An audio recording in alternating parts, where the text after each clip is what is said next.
economy sometimes booms and sometimes it doesn't. And you have to live your life through both episodes, because we just keep swimming, and sometimes the tide is with us and sometimes against, but we keep swimming either way.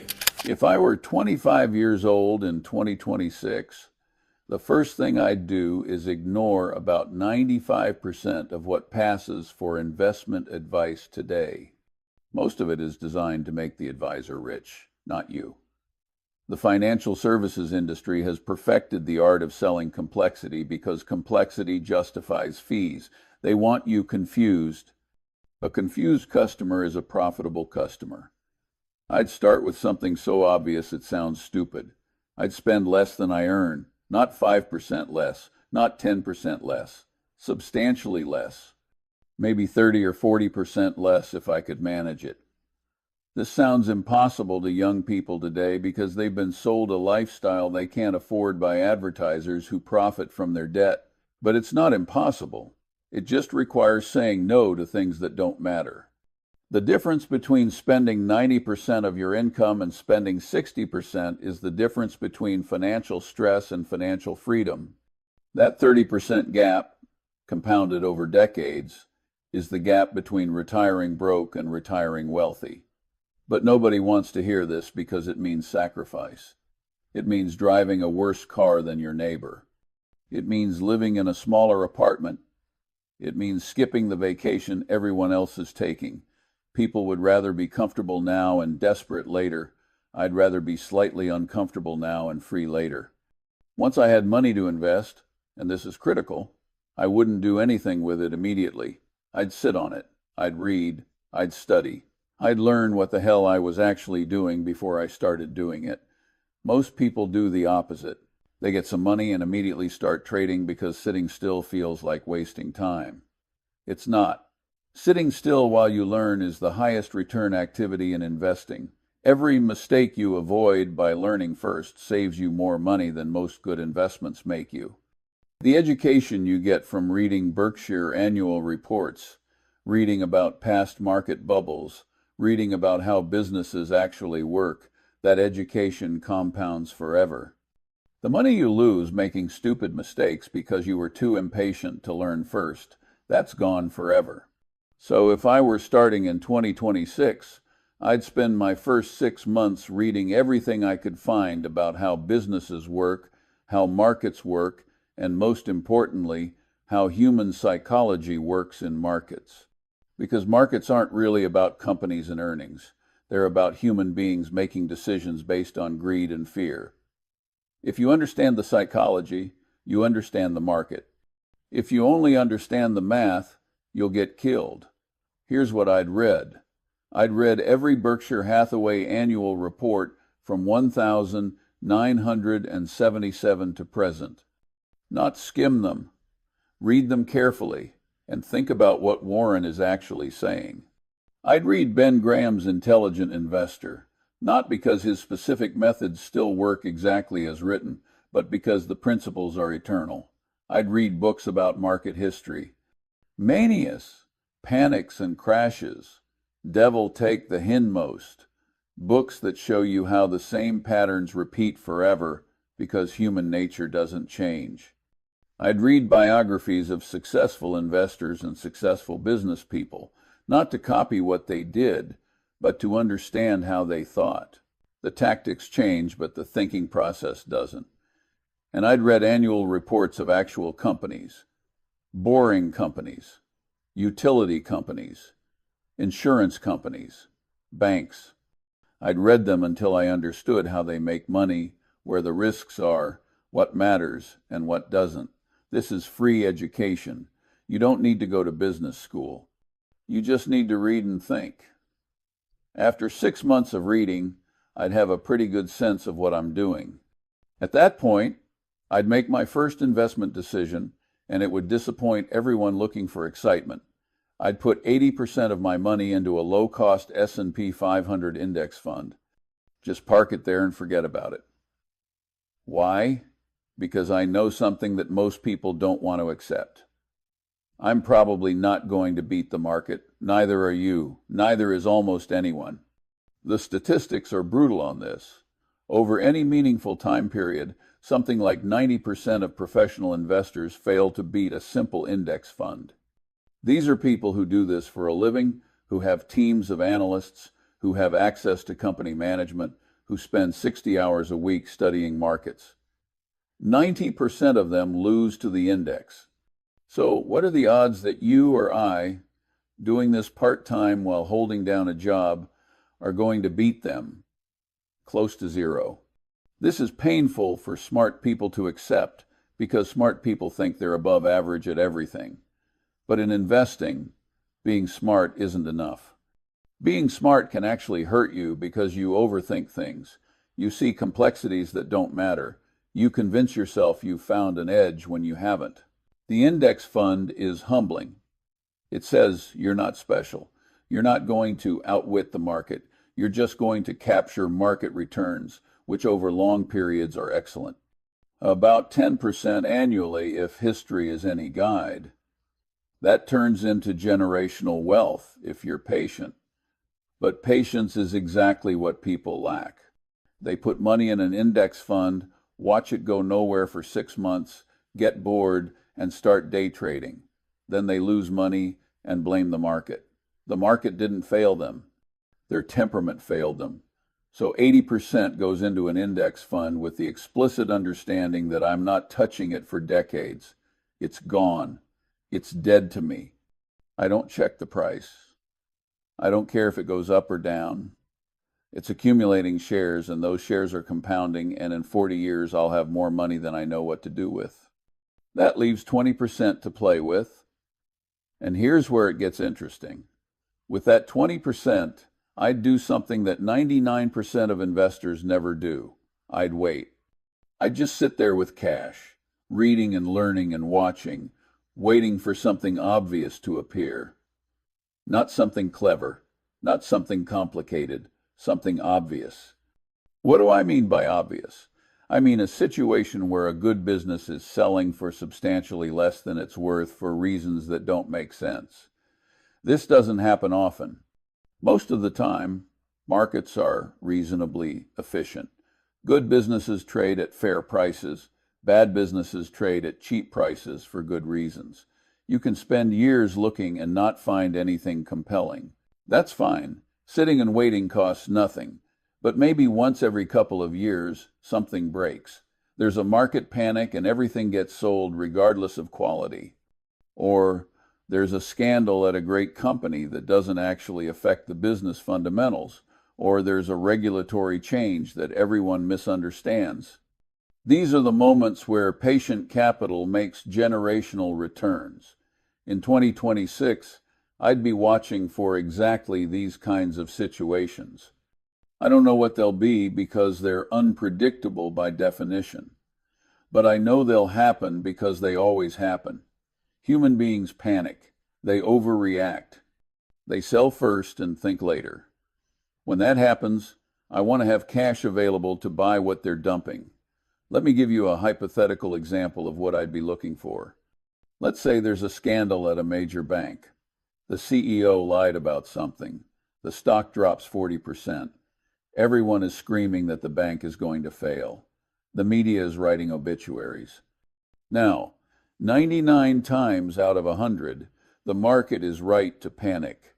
The bank really is in trouble. But maybe this is the one time where you dig into the actual financials and realize the scandal doesn't affect the bank's ability to make money. The deposits are still there. The loans are still performing. The capital ratios are still strong.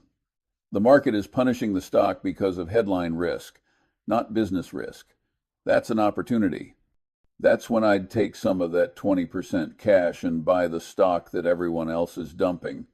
Then I'd wait. Maybe it takes 6 months for people to calm down and realize the bank is fine. Maybe it takes 2 years. Doesn't matter. I know the business is sound and I bought it cheap. Eventually, the market figures it out and the stock recovers. That's how you make real money. Not by being clever, but by being rational when everyone else is panicking. But here's the critical part. I'd only do this when it's obvious. When the math is clear, when I understand the business well enough to know that the market is wrong, If there's any doubt, I'd pass. I'd rather sit in cash for years waiting for the perfect opportunity than force mediocre opportunities just to feel like I'm doing something. This is the opposite of how most people invest. Most people feel compelled to have an opinion on everything. They're constantly trading, constantly active, because being idle feels like failure. But in investing, activity is usually the enemy of returns. The more you trade, the more mistakes you make. The more mistakes you make, the poorer you get. I'd also be very conscious of what I don't understand. Technology is a perfect example. Everyone in 2026 is going to be screaming about AI stocks, quantum computing stocks, whatever the hot sector is, and maybe some of those companies will do well, but I don't understand how they work. I don't understand their competitive dynamics. I don't understand how to value them. So I'm not going to invest in them, no matter how much money everyone else is making. This will make me look stupid for a while. People will brag about their AI stock gains, and I'll be sitting there with my boring index fund and my cash. But I've seen this movie before. In 1999, everyone was getting rich on internet stocks that I didn't understand and didn't invest in. People thought I was an idiot for missing it. Then 2000 happened, and those people lost everything while I still had my capital. I'll take looking stupid temporarily over being actually stupid permanently. Another thing I'd be obsessive about in 2026 is avoiding debt. This is going to sound extreme, but I'd avoid debt almost entirely. No car loans, no credit card debt, no margin loans. Nothing. The only debt I might consider is a mortgage on a house I plan to live in for decades, and even then I'd put down a massive down payment and keep the payment well below what I can afford. Why am I so paranoid about debt? Because debt is the thing that kills you when markets crash. When you have no debt, a market crash is just a temporary inconvenience. You might lose paper wealth, but you're not forced to sell anything. You can sit tight and wait for the recovery. When you have debt, a market crash becomes an existential threat. If you're leveraged and your assets decline in value, you get margin calls. You're forced to sell at the worst possible time. You lock in losses that could have been temporary. I've watched this destroy people over and over. Smart people, rich people, people who had it all figured out until the market turned against them and their leverage became a noose. There's a saying in poker that applies perfectly to investing. You can't go broke taking a profit, but you can absolutely go broke trying to get rich quick. Debt is how you try to get rich quick. No debt is how you actually get rich slowly. So in 2026, I'd be living in a modest place, driving a modest car, and sitting on cash while everyone else is leveraging up to buy whatever's hot. I'll look boring. I'll look like I'm not participating in the wealth creation, but I'm playing a different game. I'm playing the survival game. The people who are leveraged and excited and making huge gains, most of them won't survive the next crash. I will. And after the crash, when they're broke or close to it, I'll have capital to deploy at crisis prices. That's when generational wealth gets made, not in the boom times when everyone is greedy, in the bust times when everyone is terrified. Let me tell you what else I'd avoid in 2026. I'd avoid anything that smells like speculation disguised as investment. Crypto probably still exists in some form in 2026. Maybe it's more legitimate by then, maybe it's not. Doesn't matter. I don't understand what gives it value, so I'm not buying it. Same with SPACs if those are still around. Same with meme stocks. Same with whatever new financial instrument Wall Street invents to separate fools from their money. The test I'd use is simple. Can I explain to a reasonably intelligent person exactly how this thing makes money? Not how the price might go up, but how it generates actual cash flow. If I can't explain that, I'm not investing. A share of Coca-Cola makes money because people buy Coca-Cola and the company keeps some of the revenue as profit. Simple. A rental property makes money because tenants pay rent and some of that rent is profit after expenses. Simple. Bitcoin makes money because, well, it doesn't make money. It just sits there hoping someone will pay more for it later. That's not investing, that's speculation. Maybe I miss out on some gains. Probably I do. But I also avoid the catastrophic losses that wipe out speculators when the music stops. I'd rather make 10% a year for 40 years than make 100% one year and lose 90% the next. Consistency beats volatility. Now let me talk about something people don't think about enough: taxes. In 2026, I'd be obsessive about tax-advantaged accounts. Every dollar I can put in a 401k or IRA or whatever the current equivalents are, I'm maxing those out. Why? Because the math is incredible. You get to invest pre-tax dollars, which means you're investing more money than you'd otherwise have. That money compounds tax-free for decades. By the time you're 65, the difference between investing in a taxable account and investing in a tax-advantaged account is enormous. We're talking hundreds of thousands of dollars on a middle-class salary, but most people don't max out their retirement accounts. They contribute enough to get the company match and then stop because they want the rest of the money now for spending. This is insane. They're giving up free money from the employer match, and they're giving up decades of tax-free compounding just so they can buy stuff they don't need. If I'm young in 2026, every single dollar goes into tax-advantaged accounts before I spend a penny on anything discretionary. The tax code is one of the few advantages regular people have over the wealthy. Wealthy people have to pay capital gains taxes and income taxes on everything. Middle-class people can shelter significant amounts of money in retirement accounts. It's stupid not to use that advantage to its fullest. Another thing I'd think about constantly is inflation. By 2026, we've probably been through a few more inflation cycles. Maybe inflation is high, maybe it's low, doesn't matter. The principle is the same. Cash is trash over the long term. If you hold cash for decades, inflation destroys it. This is why you have to own productive assets. Stocks represent ownership in businesses that can raise prices when inflation hits. Real estate generates rents that rise with inflation. Bonds are trickier, and I'd mostly avoid them at my age because the returns don't justify the risk in most environments. But the key point is you cannot just save cash and expect to build wealth. Inflation is a silent thief. It takes a little bit every year, and over decades it takes most of it. People don't feel this theft happening because prices rise gradually. But look at what a dollar bought 50 years ago versus today. It's devastating. The only defense is owning things that grow in value faster than inflation. Good businesses do this. They raise prices, they become more efficient, they compound value. That's why stock ownership over the long term is essentially the only path to wealth for people who aren't born rich. You might ask, what about real estate? Real estate can be good, but it's tricky. If I'm young in 2026, I'm not rushing to buy property. The conventional wisdom is you should buy a house as soon as possible because it's an investment. That's partially true, but mostly marketing from the real estate industry. A house you live in is not really an investment. It's a consumption item that might appreciate. You have to live somewhere, so you're not really getting investment returns. You're getting a place to live that might be worth more later. Maybe it is, maybe it isn't.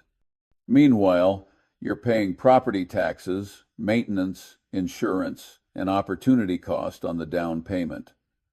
It might work out well, or you might end up underwater if you buy at the wrong time. I'd be very careful about real estate in 2026. If prices have been going up for years, I'd assume I'm near a top and I'd rent instead. If there's been a crash and everyone is terrified of real estate, then maybe I'd buy. But I'd only buy a modest place with a huge down payment that I could easily afford even if I lost my job. No stretch purchases. No counting on appreciation. I'd buy it as a place to live, not as an investment, and if it appreciates, that's a bonus. The real estate to consider for pure investment is rental property, but that's a whole different animal. It's not passive. It's a business. You're a landlord. You deal with tenants, repairs, vacancies, all kinds of headaches. If you're good at it and you have the temperament for it, rental property can generate excellent returns. But most people are terrible landlords and lose money. So unless I had a real interest in being a landlord and I was willing to learn the business properly, I'd skip it and stick to stocks. Let me tell you what I'd be reading every day in 2026.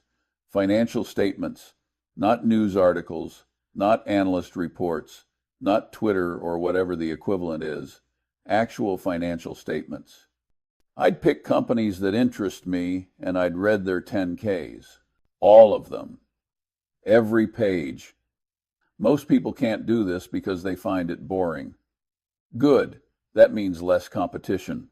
Financial statements tell you everything you need to know about whether a business is good or bad. Is revenue growing? Are margins expanding or contracting? How much debt do they have? How much cash are they generating?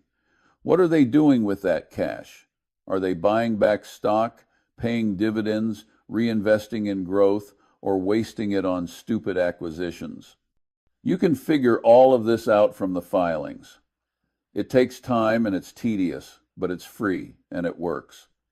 Compare that to listening to CNBC, where some talking head gives you his opinion based on nothing. Financial statements are facts. Opinions are noise. I'd take facts over noise every single time. I'd also be studying mental models and thinking frameworks. This is something almost nobody does, but it's incredibly valuable. Charlie Munger, that's me. Talking about myself in third person feels strange, but bear with me. I've spent my whole life collecting mental models from different disciplines. Psychology, physics, biology, mathematics, history. Each field has useful ways of thinking that apply to investing. For example, the psychology of human misjudgment. There are dozens of cognitive biases that make people do stupid things with money. If you understand these biases, you can avoid them in yourself and exploit them in others. When everyone is panicking because of loss aversion, you can be the calm one buying assets cheap. When everyone is overconfident because of recency bias, you can be the cautious one sitting in cash. Or take the concept of margin of safety from engineering. Engineers design bridges to hold 10 times the expected load because they know their calculations might be wrong. Investors should do the same thing. Don't buy a stock that's fairly valued based on your assumptions. Buy it when it's trading at a significant discount to your estimate of value so that even if you're wrong, you probably don't lose money. These mental models compound like interest. Every model you learn makes you slightly better at thinking. Over decades, you become a significantly better thinker than people who never studied this stuff. And in investing, being a better thinker is the only sustainable edge. Here's something else I'd do in 2026 that will sound strange. I'd actively cultivate relationships with people who are smarter than me and who think about money rationally, not people who are getting rich quick. Not people who are constantly trading and bragging about gains. People who are patient, rational, and focused on the long term. These people are rare. Most people interested in investing are either gamblers or salesmen. The gamblers want to talk about their wins and ignore their losses. The salesmen want to sell you something. Neither group is useful. But occasionally, you meet someone who actually thinks clearly about capital allocation and long-term value creation. When you find those people, stay close to them. Have conversations. Share ideas. Challenge each other's thinking. Warren Buffett and I did this for decades, and it made both of us better investors. You don't need to find another Warren Buffett. You just need to find a few people who are rational and curious and willing to admit when they're wrong. Those conversations are worth more than any book or course because they're dynamic. They expose your blind spots. They challenge your assumptions. They keep you honest. At the same time, I'd ruthlessly avoid people who are going to make me dumber, people who are constantly panicking, people who chase fads, people who think they can time the market, people who are envious of others' success. These people are poison. They'll infect you with their bad thinking and you'll make worse decisions. I've seen it happen 1,000 times. A rational person starts hanging around day traders or crypto bros or whatever the current mania is, and within 6 months that rational person is making the same mistakes everyone else is making. Environment matters. If you surround yourself with patient, rational, long-term thinkers, you'll become more patient, rational, and long-term. If you surround yourself with gamblers and fools, you'll become a gambling fool. Choose your environment carefully. Now let me address something that's going to be a huge temptation in 2026. Social media and financial influencers. By 2026, there are probably thousands of people on various platforms telling you how to get rich. They have big followings. They post screenshots of gains. They promise they can teach you their system. Ignore all of them, every single one. Here's why. People who are actually good at investing don't spend their time making videos or posting on social media. They're busy investing. The people making content are making money from the content, not from investing. They're selling courses, affiliate links, ad revenue, whatever. Their business model is attention, not returns. This creates a terrible incentive structure. To get attention, they have to be entertaining and exciting.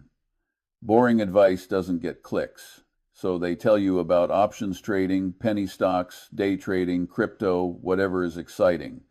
They show you their winners and hide their losers. They make it look easy and fun. It's all a lie. Not a deliberate lie necessarily, but a lie nonetheless. Investing is not exciting. It's boring. It's reading financial statements and waiting. That doesn't make good content, so the influencers don't talk about it. If you follow their advice, you'll lose money. Maybe not immediately, but over time the math catches up with you. The commissions, the taxes, the mistakes, they all add up. Meanwhile, the influencer makes money whether you win or lose, because they're selling attention, not returns. So in 2026, I'd delete whatever the popular social media apps are, or at least I'd never use them for financial advice. They're designed to make you feel like you're missing out, like everyone else is getting rich while you're standing still. That feeling is poison. It makes you take risks you shouldn't take. It makes you chase things you don't understand. The best investors I know don't use social media at all. They read books, they read financial statements, and they think. That's it. No Twitter, no YouTube, no TikTok, none of it. Just quiet, patient study. That's the path to wealth. Let me talk about something painful now. Mistakes. If I'm starting in 2026, I'm going to make mistakes. Everyone does. The question is, how big are the mistakes and do you learn from them?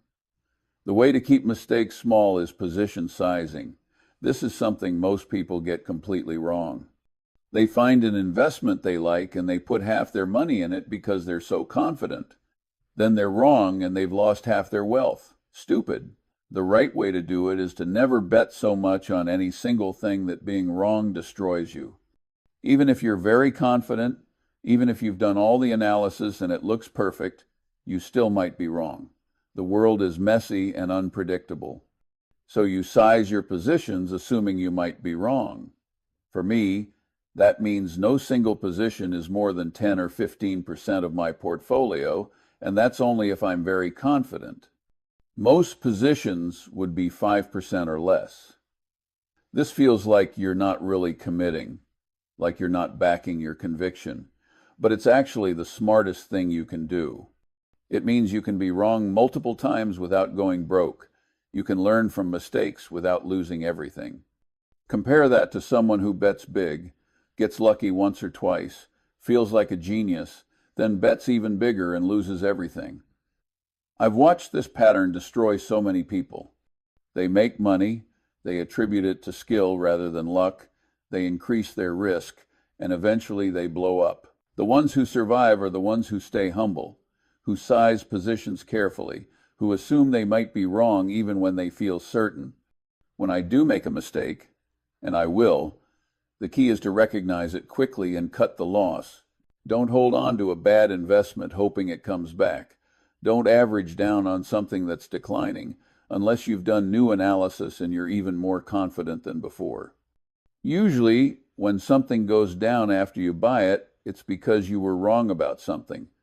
The market is telling you something. Listen to it. This is psychologically very hard. Admitting you were wrong feels bad. Selling at a loss feels like failure. But it's not failure, it's learning. Every mistake you acknowledge and learn from makes you a better investor. Every mistake you deny and hold on to makes you a worse investor. I'd rather take a small loss and move on than hold a bad investment for years hoping to break even. Let me tell you what I'd be thinking about market cycles in 2026. By that point, we've probably had another recession or two since 2024.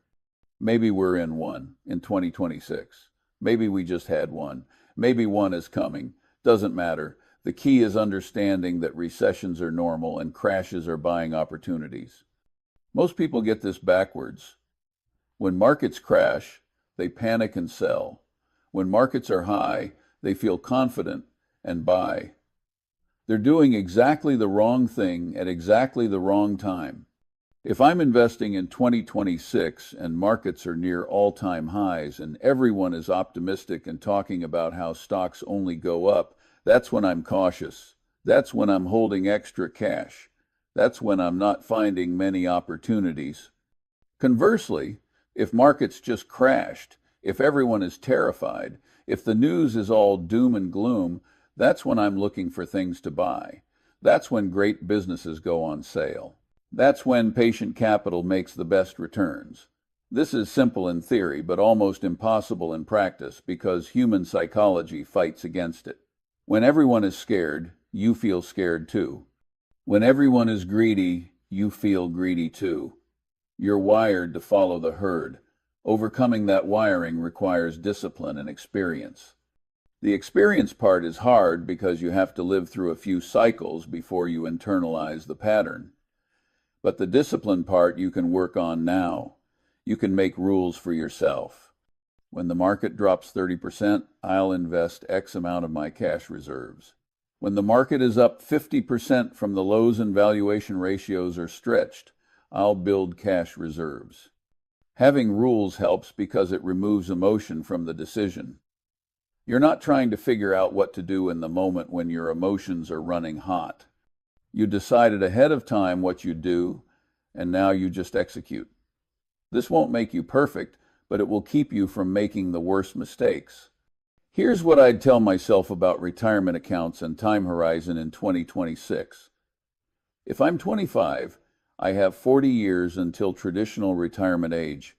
40 years is an eternity in markets. It's enough time to weather multiple crashes, multiple recessions, multiple periods of terrible returns. It's also enough time for compounding to turn modest sums into substantial wealth. The math is simple but powerful. If you invest $10,000 at age 25 and it compounds at 10% annually, by age 65 you have $450,000. If you invest $10,000 every year from 25 to 65 at 10%, you have $4.8 million. That's on a middle-class salary, just saving $10,000 a year. This is why time is your biggest advantage when you're young. You don't need to hit home runs. You don't need to find the next Amazon. You just need to consistently save money, invest it in productive assets, and let time do the work. But most people squander this advantage. They don't start investing until they're 35 or 40. They waste their 20s spending everything they earn. By the time they realize they should be investing, they've lost a decade of compounding. That decade cost them millions of dollars. If I'm 25 in 2026, I'm treating every dollar I invest as a dollar that's going to compound for 40 years. That completely changes how you think about money. $100 spent on something stupid isn't just $100 gone. It's $100 that could have become $4,000. That's the real cost. Opportunity cost is the most important concept in investing, and most people never think about it. They only count the money they lose, not the money they could have made. If you count opportunity cost, the cost of not investing when you're young is staggering. Let me talk about diversification because there's a lot of confusion about this. People hear they should diversify, and they take it to mean they should own 100 different stocks. That's not diversification, that's diversification. You're spreading yourself so thin that you can't possibly know what you own. If something goes wrong with company number 73 in your portfolio, you probably won't even notice. Real diversification is about owning assets that don't all go up and down together. Stocks, bonds, maybe some real estate, maybe some cash, different asset classes that respond differently to different economic conditions. For most people, especially young people, the right level of diversification is pretty simple. Own a broad stock index fund that gives you exposure to hundreds of companies across different sectors. That's diversified enough. You don't need to own bonds when you're young because you have decades to recover from stock market crashes. You don't need to own gold or commodities or alternative investments. Just own stocks through an index fund and you're fine. The only time I'd diversify beyond that is if I had specific investments where I'd done the work and I understood the business well enough to justify a concentrated position. But even then, I'd never have more than 20 or 30% of my money outside the index fund. The index fund is my anchor. It's the safe, boring, reliable part of the portfolio that I know will do fine over the long term. Everything else is me trying to do slightly better. And I might be wrong, so I keep those bets small. Here's something else I'd think about in 2026. Health. This sounds unrelated to investing, but it's not. Your health is your primary asset. If you're sick, if you're tired, if you're stressed, you make bad decisions. You can't think clearly. You take shortcuts. You miss important details.